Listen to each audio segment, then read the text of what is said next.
Thank you. Thank you, Chair and Ranking Member and our witnesses.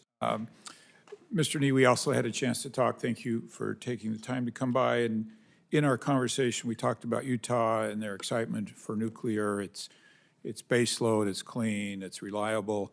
I think as we get it up to scale, it will become more and more affordable, and Utah would love to be a leader in it. Could you just talk briefly about how we can better engage states? You and I talked about that a little bit, and how states can play a role in particularly expediting bringing them into their states. Senator Curtis, thank you for that opportunity to meet with you prior to this hearing. As we discussed, I believe that the states are a very important stakeholder for the Nuclear Regulatory Commission.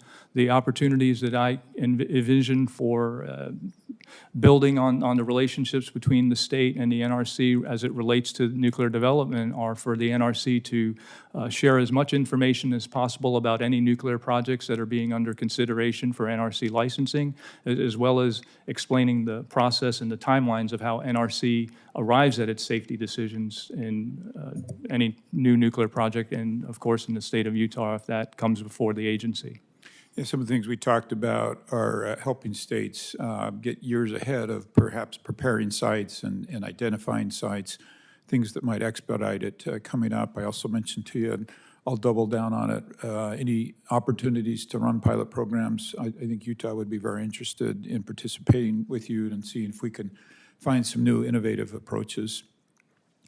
I'd like to shift a little bit to the Advanced Nuclear, or to the ADVANCE Act. Inside that, I had a bill called the Advanced Nuclear Reactor Prize Act. Among other things, it was aimed at bringing predictability to innovators and to applicants. And as you know, we had UAMPS go through a very long process, and a number of things, including the unpredictability of it, eventually killed that application. What do you think, if confirmed, the NRC, what some of the steps they could take to ensure applicants have a more clear, understandable, predictable path ahead of them? Thank you, Senator. In terms of predictability, I believe that the NRC, in providing clarity of its licensing process, and of course, the ADVANCE Act is driving changes along with Executive Order 14300s on the licensing process itself. Having said that, the NRC can greatly enhance the predictability by clearly explaining the licensing process so applicants very well understand what is needed on their end to support a timely regulatory review, and the NRC can also clearly explain their commitments on timeliness and what to expect during the review. Thank you. If confirmed, really look forward to working with you in the state of Utah and see what we can do. Thank you, Senator. Mr. Troutman, I appreciate Mr. Zeldin's prioritization of reducing the chemical review backlog. When he came here for his nomination, that was a topic that I brought up with him. I reminded him that the previous administration had a 0% record for approving chemicals within the statutory guideline. I continue to think that that's impossible, that you could accidentally approve one on time and beat that zero. And I told Mr. Zeldin at the time I'd give him a little bit of time to get his feet underneath him, but then I'd be as grumpy with him as I was the previous administration.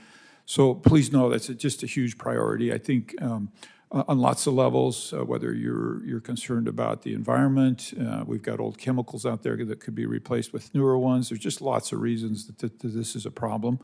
But I'm wondering from your experience, if you could just take a minute and share what the impact of not approving these is on downstream users, how it's impacting innovation, and what you're seeing because of the slow approval process.